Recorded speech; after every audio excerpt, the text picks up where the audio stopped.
Am I wrong for not agreeing to become a SAHW when I retire? This one is the wildest story you will hear.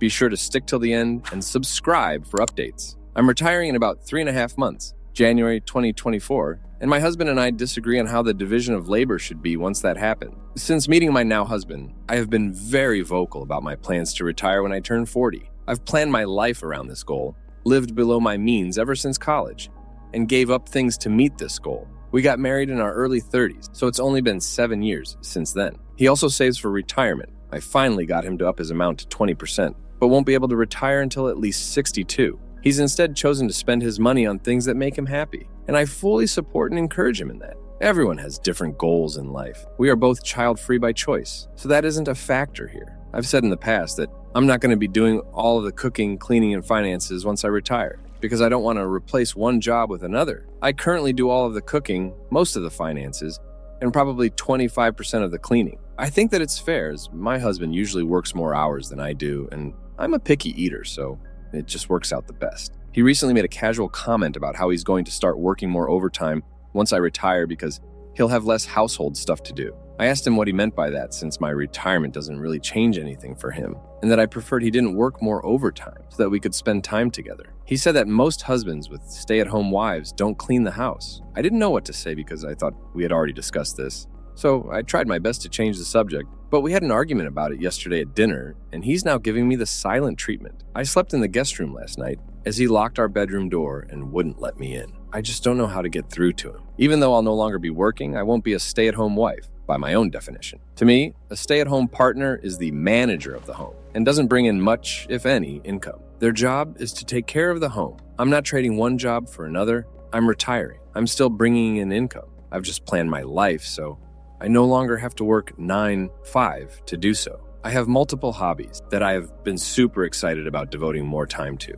I love rock hounding, crocheting, and hiking. I'm an unpublished writer and have always dreamed of becoming published. I have a lifestyle blog and a pretty active Pinterest following. I'm not super consistent, and they're not big enough to monetize, so I count them as hobbies, not side jobs. I also have a very long travel bucket list. I've already started looking into nonprofits in my area I could volunteer for. I know I still have limited hours in a day, but even if I only volunteer 1 day a week, I still feel like I could be helping our local community. I know we've had conversations about this, and he's always been supportive, even of me leaving for a few weeks. Every so often to solo travel, he's always been excited for. I'm totally confused about this change, and I'm freaking out. I thought I communicated my expectations, but he's saying that he doesn't ever remember talking about it, and that he's not okay with me retiring if I'm just going to be lazy. I don't see it that way. Am I wrong? Relevant comments. How are you currently splitting expenses? We split expenses proportionally based on income. I pay 70% of expenses, and that will continue once I retire. More about husband. To be fair to my husband,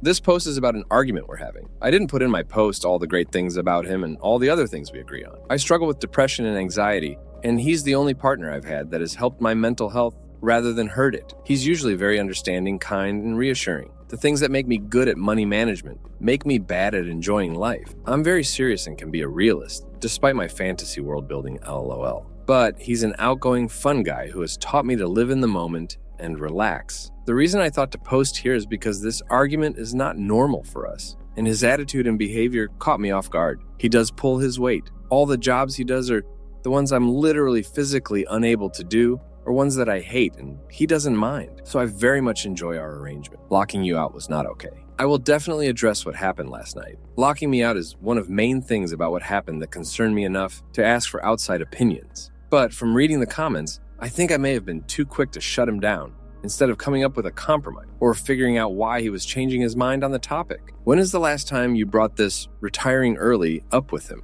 I went on a weekend backpacking trip about 5 months ago, and when I got back, I made a comment about how I can't wait to be able to hike more often. We ended talking about my travel plans for the next few years. Because I do all the cooking, that was brought up as well. He wanted me to make all of his meals ahead of time before I leave, but we ended up agreeing that I would stock the fridge, and he would either cook for himself or get takeout. If he retired, he wouldn't do more work either. I know this because it was hard enough getting him to agree to do the chores he does now. Because I do all the cooking, breakfast, lunch, and dinner. Most of the finances, grocery shopping, and kitchen cleanups. Vacuuming, mopping, general picking up around the house. Dusting, I also manage any repairs. We live in my dream house, but because it's old, it needs a lot of care. My husband wanted a newer home, so I agreed to take on all of that. I also manage the carriage house that we rent out. If I did any more of the chores, I wouldn't have time for anything else. He does landscaping, cleans bathrooms, takes care of his turtles, cleans windows and blinds, and takes care of his laundry and the communal laundry, towels, sheets, etc. I think it's fair as we both do most of the chores over the weekend,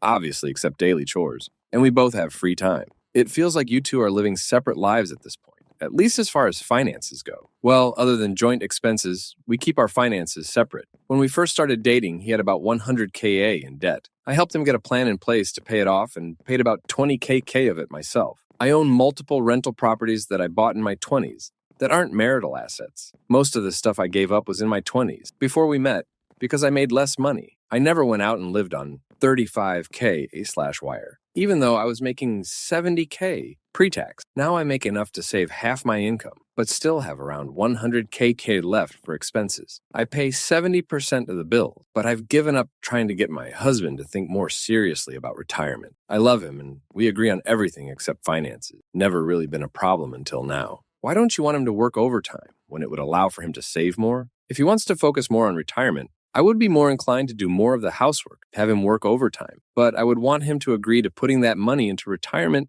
instead of spending it like he has in the past. Even with this arrangement, I still wouldn't want to do everything. What does he spend it on? He spends a lot on expensive Legos, action figures, and limited edition comics. I knew what I was getting myself into. We met at a convention. I pay 70% of our expenses. That includes date nights, our house, and our cars. I have hobbies as well. I crochet but buy cheap yarn. I don't sell anything, so it doesn't matter to me. I love geology, but I find new rocks instead of buying expensive specimens, etc. Update post September 25th, 2023. So he came home very late that night after ignoring his phone. We didn't end up talking about it, and I slept in the guest room again. He works from home Tuesday and Thursday, so the next day he was home when I got off of work. I spent the day gathering my thoughts and preparing to have a calm discussion. I tried to remain calm, but he was so defensive and accusatory that I was getting very frustrated. We weren't very productive, and we ended our talk with denying that I pay 70% of the expenses, even though we planned this out, and budget together based on it. I told him I'd go through our expenses to prove it, and being the person that I am, I did so the next day. This is where the problem starts. When I was going through our expenses, I found a charge on my husband's credit card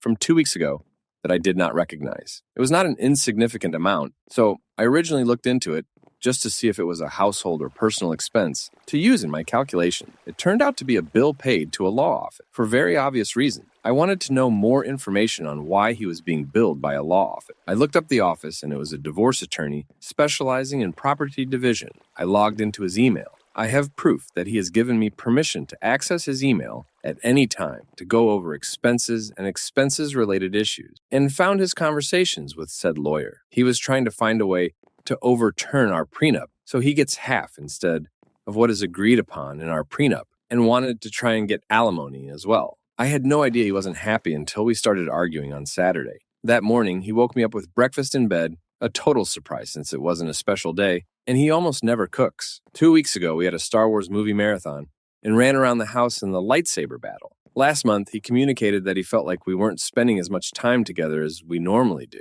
So I planned more date night. He's gotten me flowers at least once a week for months now. I just didn't understand why he wanted to divorce, without even trying to express what he was feeling to me first. When I went all the way back to the very first emails, late July, a woman we'll call Ashley was brought up. I tried to think of a way to confirm my suspicions without him suspecting that I know what he's been up to. On Saturdays, we sometimes get takeout, so I purposely left my phone upstairs and asked him if I could use his to order the food. And I was taking too long to figure out what I wanted. So he went downstairs to finish what he was doing, giving me more time. It was hard to wait that long without letting on what I knew. But from Thursday to Saturday, I began to get a plan in place. I spoke with a divorce attorney and scheduled my consultation and made sure I had any legal and financial documents I may need. On Saturday, when I went through his phone, I found Instagram messages between him and Ashley. By going through the messages and looking at her account, I figured out a lot about her. Ashley seems to be a nice girl he met on Tinder back in May. She is 27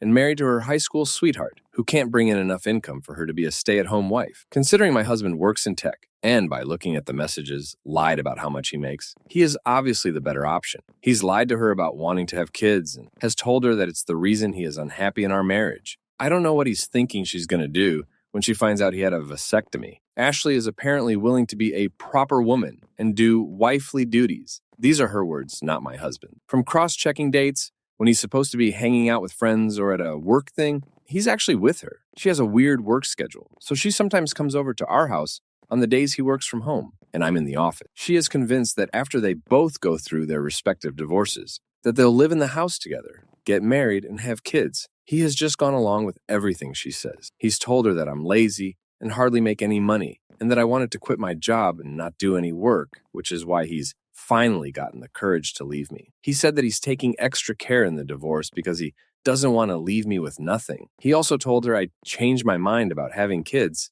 and that I'm denying him his masculine desire to continue his lineage. Now you may be thinking, are you stupid? How did you not know? The answer is, I had no idea, and I must be dumb as he played me for a fool. I'm trying to put some humor in this for my own sake, but I'm sobbing as I write this. I just got back from my new attorney's office with a lot of forms to fill out, and I'm so overwhelmed and still feel confused for some reason. Like, this must just be a really bad dream. I reached out to Ashley's husband, so they're probably heading towards divorce as well. He seems like a nice enough guy, also totally blindsided by the affair. I told my husband I was divorcing him last night and told him he could either sleep in one of the guest rooms or get a hotel room. He chose the latter. That's my update. Our prenup has a 99% chance of holding up in court, but we also have an infidelity clause that I'm hoping to prove so I can keep 100% of the house. I was willing to put my dream house in the infidelity clause because I knew I would never cheat. He was fine with it at the time as well, but is now blowing up my phone about it. If I can't prove his affair, which is unlikely considering the evidence I have,